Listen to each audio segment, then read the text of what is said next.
Hi, I'm Eric at Ups and Downs Miniature Zebu Ranch in Citra, Florida, and this is Florida Natural Farming.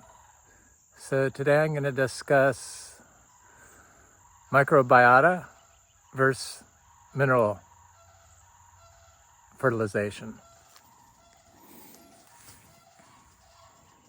So plants and life are mostly microbiota, so we're 90% microbiology, and so are plants, up to 90%. And yet we disregard the biology inside the plant, in the soil, on the plant, as a plant growth promoting input when we talk about agrosystems, and we just focus on mineral nutrient supplements for plant growth, but yet they're not mostly made up of mineral nutrients. The mineral nutrients are what's needed for the biology to produce vitamins and plant growth promoting hormones and stuff like that.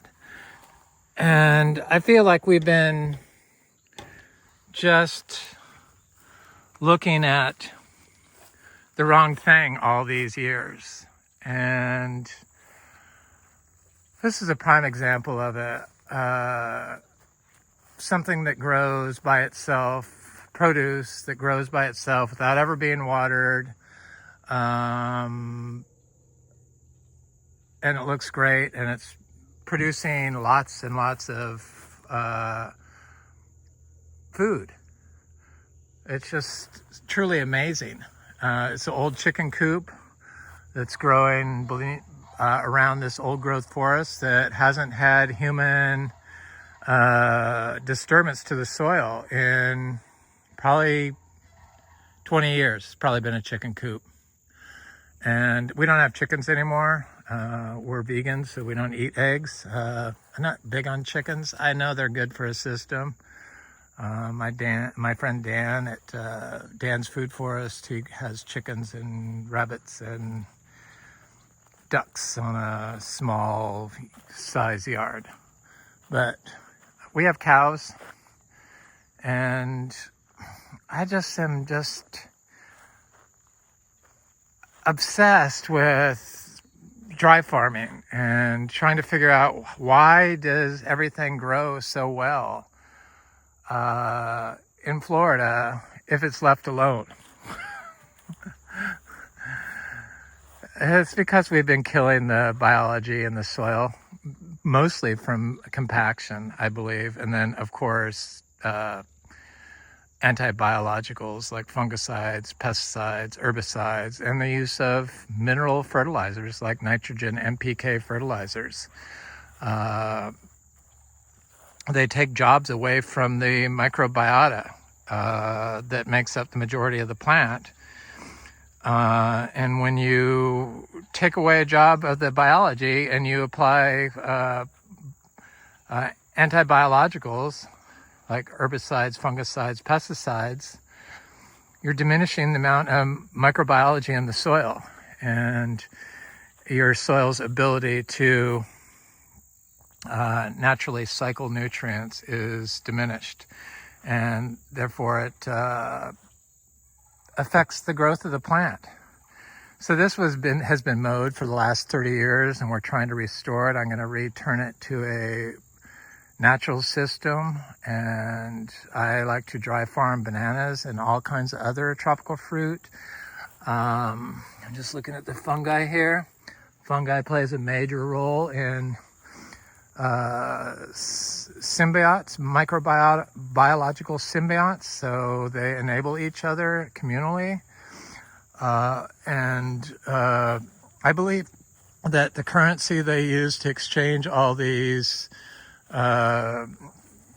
host of biologicals and nutrients and metabolites and vitamins is water.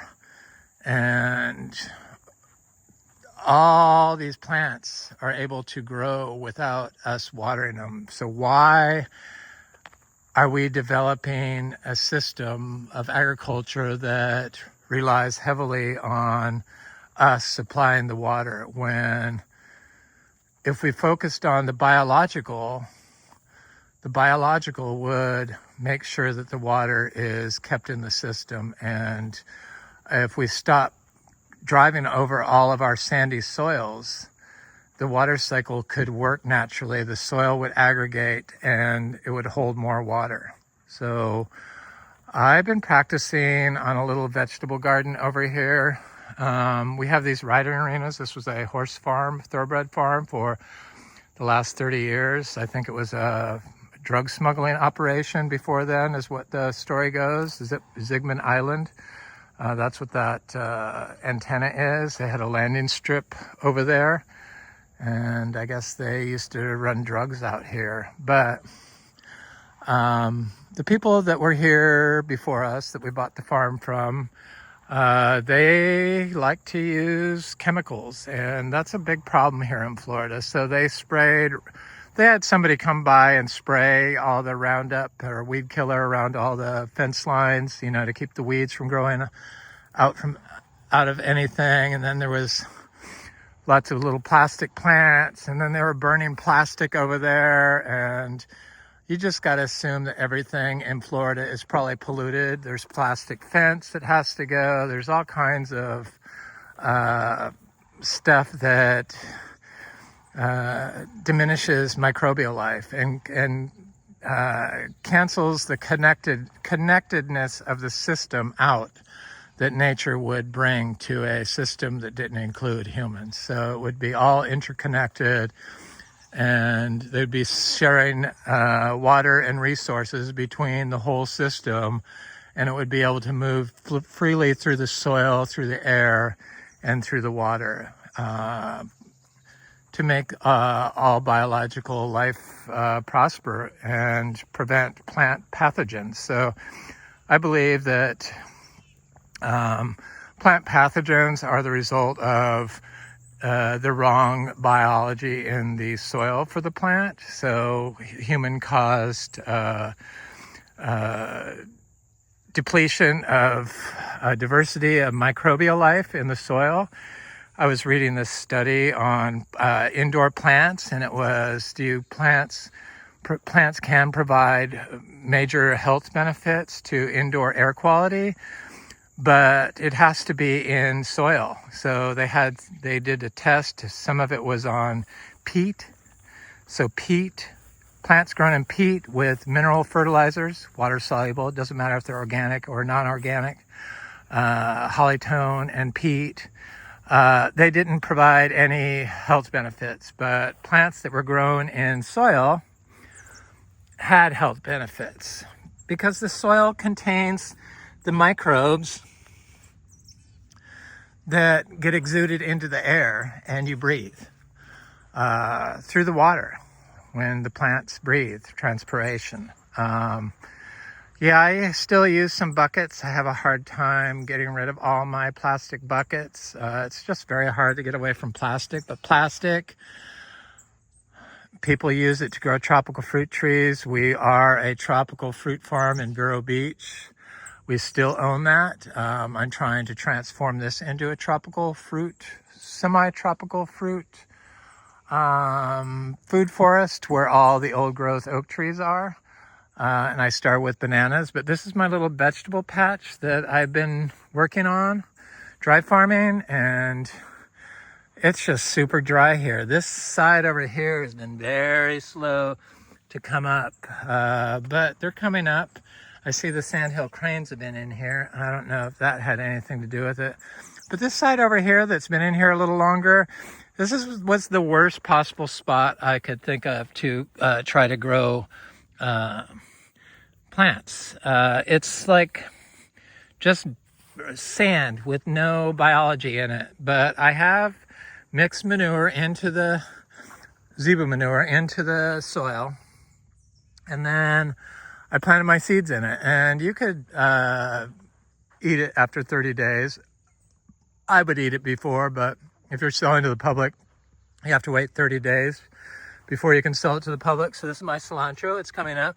Been very, very slow. It's been much drier here than I anticipated, but stuff is popping up. The kale, I just did another microbial spray on this of the my banana root exudate spray that I use for my food forest bananas that I just planted.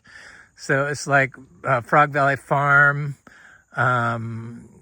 banana roots and pieces, and the soil that we have at Frog Valley Farm is incredible aggregated soil. Imagine we could start selling little glass jars, like they do tissue culture plants in little tiny glass jars of our soil aggregates, probably for about $30 each, so that people can inoculate their small yards with a microbial spray. And I would suggest applying it around your little banana patch you have in your yard with your chop and drop, and then waiting about 30 days, and then digging it up and spreading it around. That's how I would expand that. So they did this study on vegetables, and the vegetables that were given a mineral solution in distilled water, the vegetables died after 60 days. I'll do a link to this study. But the vegetables, this is growing in sand, and vegetables that were given a biological, vegetables and different plants. Bananas was one of them. That's why I looked at it. So bananas that were given a biological inoculant of certain microbes, so bacterias, I think, and some fungi, were able to grow faster and did not die. So that's what I've noticed with this experiment I've been doing here, that a lot of people get tied up in chop and drop. Chop and drop is great, but I think that inoculating the soil with the right microbes and doing some chop and drop would be better. But I also think that just inoculating the soil and having the living root grow in the soil probably is all you need. And I'm pretty sure that that's the case. So I noticed that there's some radishes that are already popping up, and they look good. I mean, I'm kind of surprised that this stuff actually even grew. It really showed to me that all you really need to do is apply some biologicals. That's why I think that we've been on the wrong path with looking for the mineral fertilizers, looking at the mineral fertilizers and totally ignoring the biology. And I'm positive that this is the future. And that's why I know that Frog Valley Farm is worth so much money, not only for selling soil aggregates, but also for seed bank and plants that it produces. And because I know that there's certain sellers that only use hollytone and peat moss to sell their tropical fruit trees. I'm not going to mention, you all know who they are, you tropical fruit growers. And they grow them in black plastic pots, and black plastic pots are a major source of soil contamination that is harmful to microbiota in the soil. So, but they use like hollytone and peat moss, and if the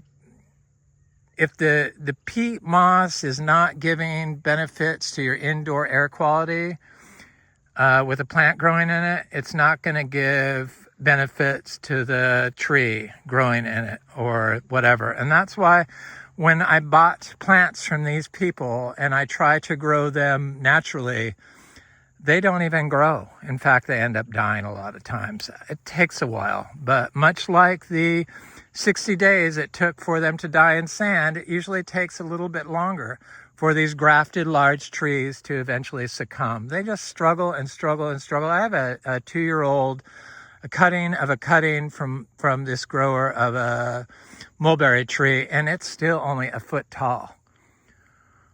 It's from damaged mitochondria. The black plastic pollutants in black plastic causes mitochondrial damage. I don't see a lot of this stuff's coming up. So this stuff's coming up. It's been slow. This side has been very slow. This was the last side I did. I just planted some stuff here. But it's slowly coming up. Dry farming is the first year has been very slow, but if I would have started in October, I would have been much further along. I'm kind of surprised that I have food I could harvest, actually, but it's amazing what you can do with biology in Florida. The whole reason why Florida is, they can't grow in Florida is because they don't even look at the biology. They look at the mineral nutrients. Well, if the mineral nutrients is unable to sustain a plant in sand without the biology, what would you rather have? Definitely, it's the biology. The biology in bananas has nitrogen-fixing bacteria. Bananas create a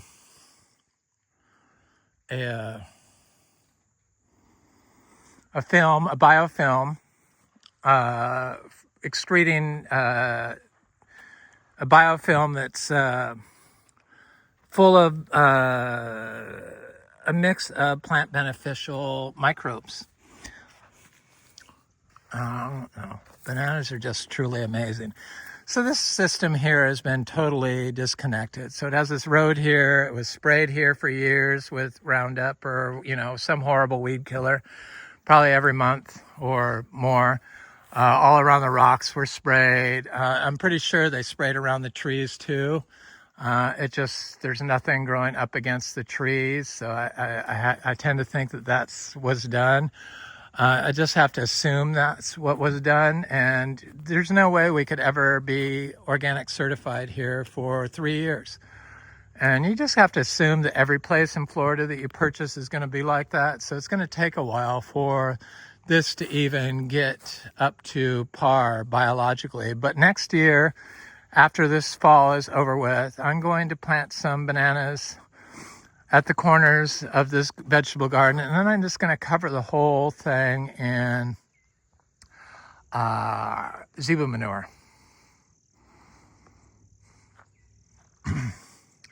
And wait until next year and then mix it into the soil and then plant. And probably next year, with the bananas growing in there and the zebu manure, there'll be enough biology in there that everything is just going to take off. It'll be a world of difference. It takes a while to build up the biological microbiota in the soil. This has them in it, but they've mowed with machinery, which ends up killing the trees eventually because soil aggregates can't form. It can't hold water, so the root hairs can't penetrate the compacted soil, and they start rotting from the inside or start dropping branches. So this was the first step, adding these bananas to try to repair the system holistically and get it to function like it should. And it's not a nutrient problem in Florida, it's a biological problem. So the biology is the nutrients. So the nitrogen fixation in the bacteria in the bananas,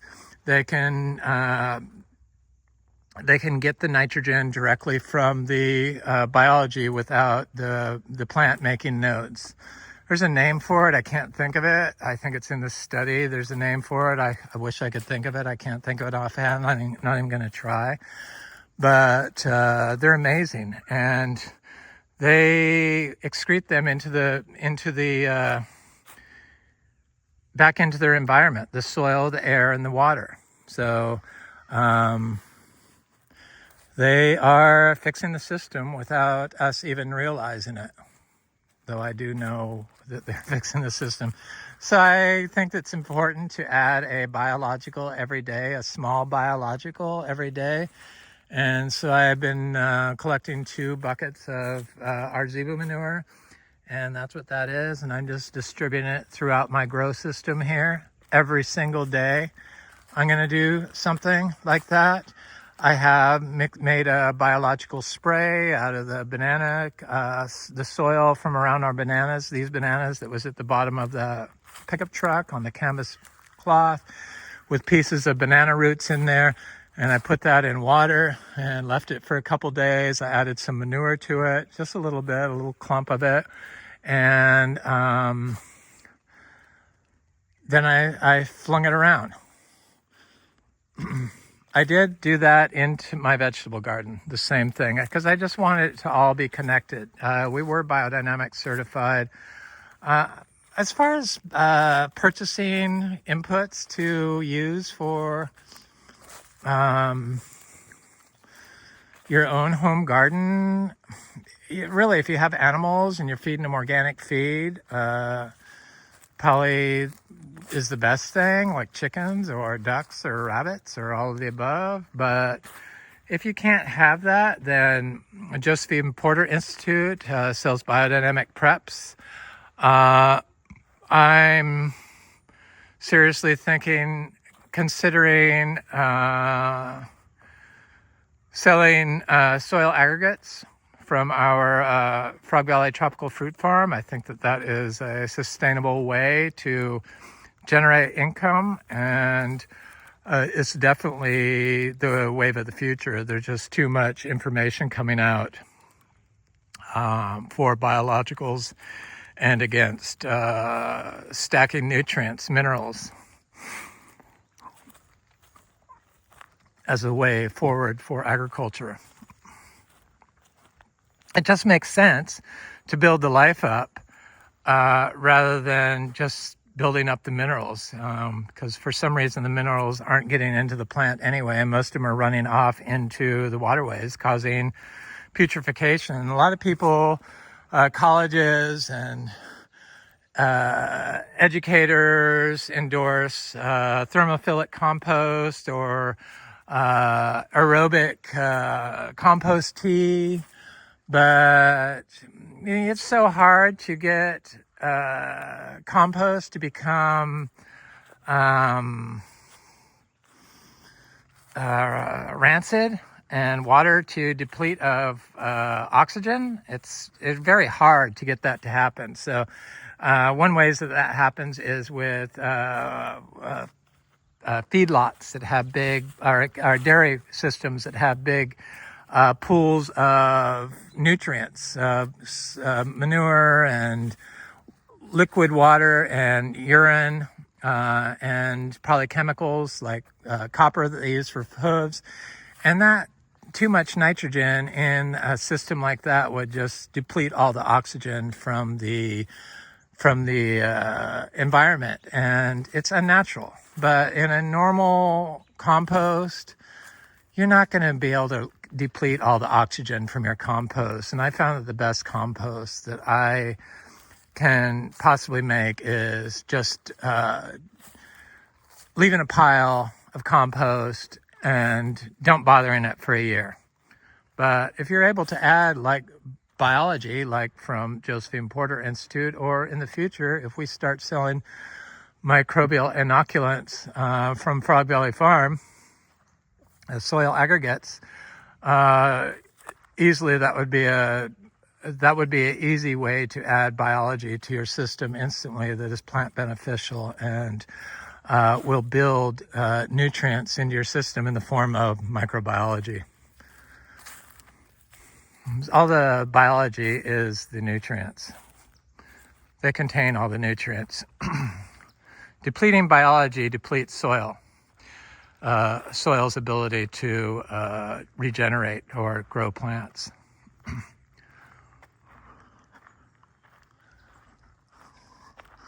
So these are looking good. I mean, they're getting new leaves on them. We had like a 1/4 inch of rain the other day, so Seems like the soil is more wet than it has been.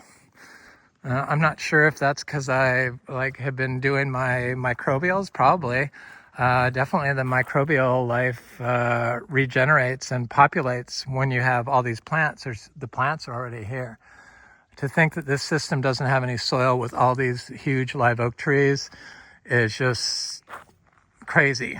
But this is what happens when you mow. So this is a road right here, and they've been driving all over it, and it's starting to rot from the inside because the root system hasn't been able to express itself naturally and get nutrients and water from the system.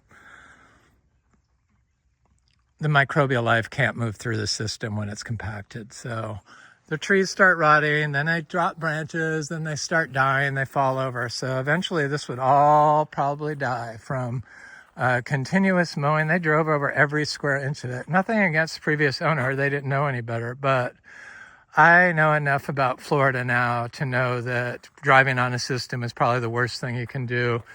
Not looking at biology is probably just as bad. And here's our bananas that I did all the cuttings cut the tops off, but they're coming up nicely. I love it. I did plant a bunch of cuttings of moringa, and I see a lot more life here.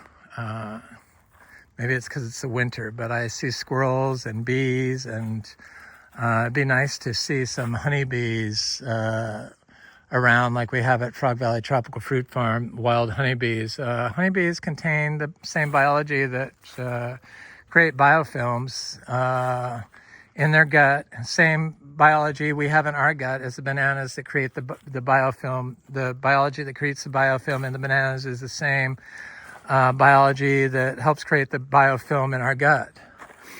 I notice in my zebus when they go to the bathroom, there's a looks like a shiny wrapping on the membrane wrapping on the manure. That's the part of the biofilm that's attached to the manure. That's why I think it's important, because that biofilm is a nutrient or a biological rich source of inoculants for your soil. So anybody that says don't use fresh manure is just not that well informed.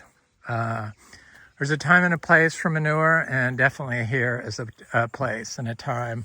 And this manure is not going to create E. coli because the system is able to counter it, and our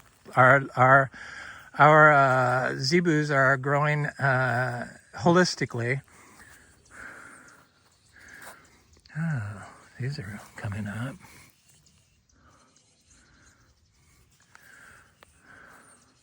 Those are my mulberries. I did some cuttings of the purple hog plum, and I think that's what this is.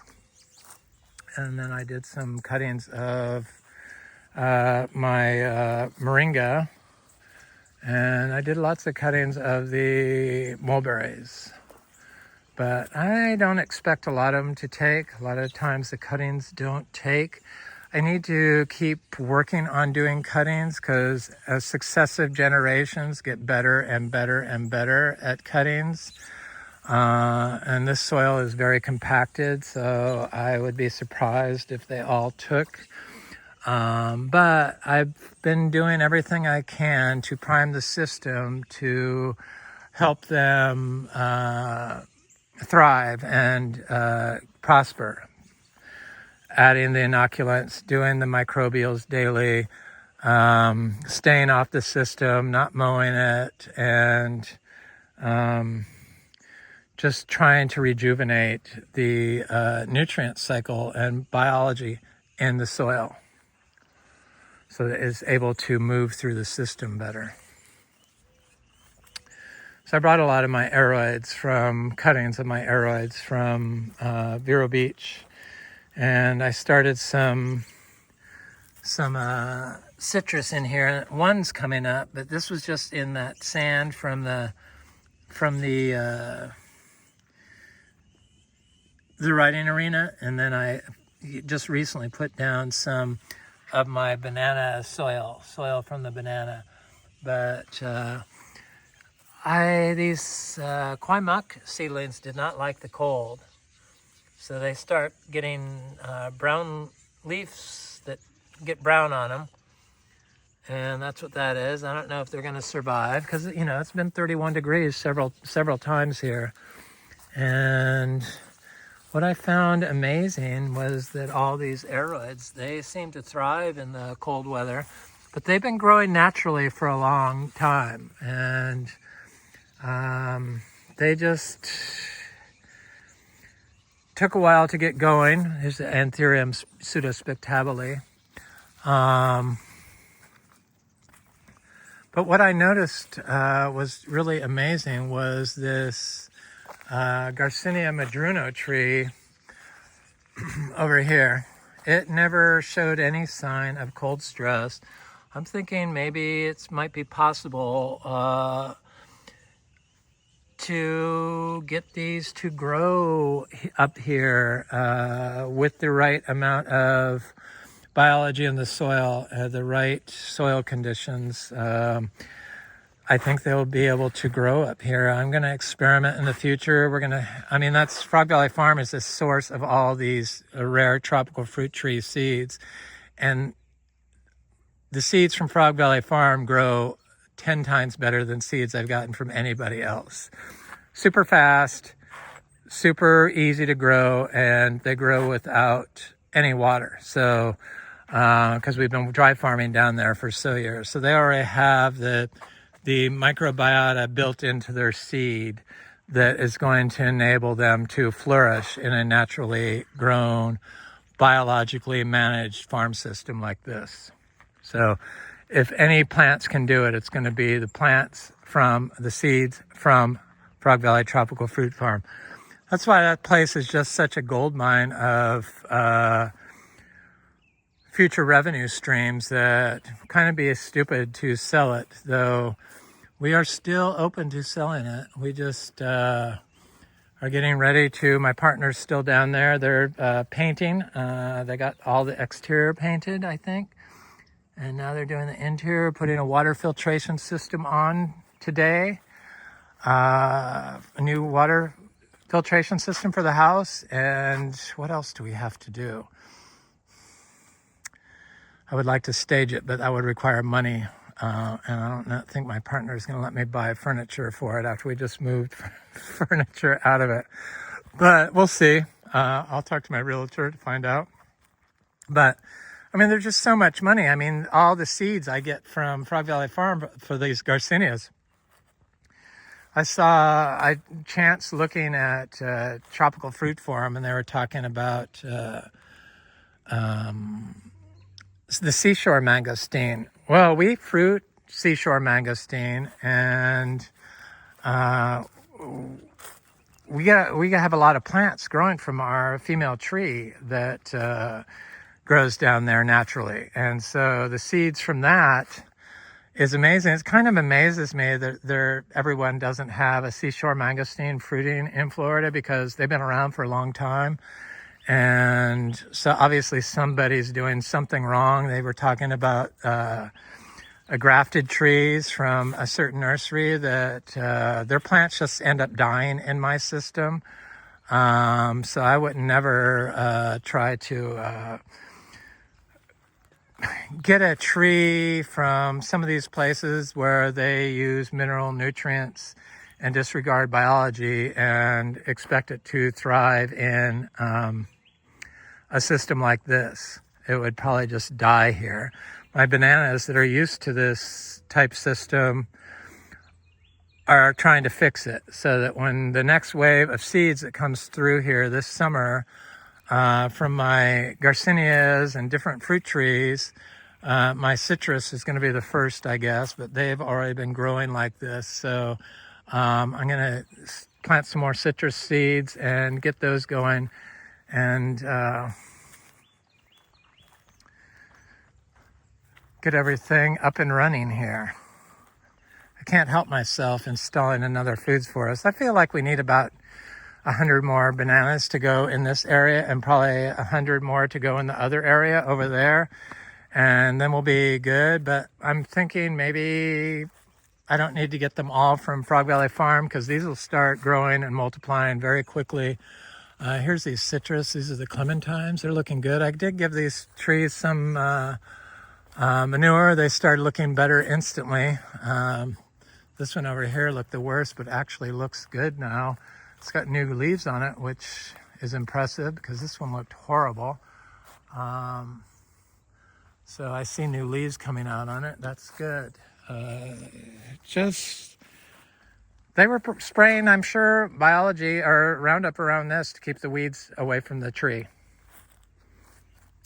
Citrus, their whole problem is they don't even look at the biology. It's 100% human-caused agricultural plant dysfunction.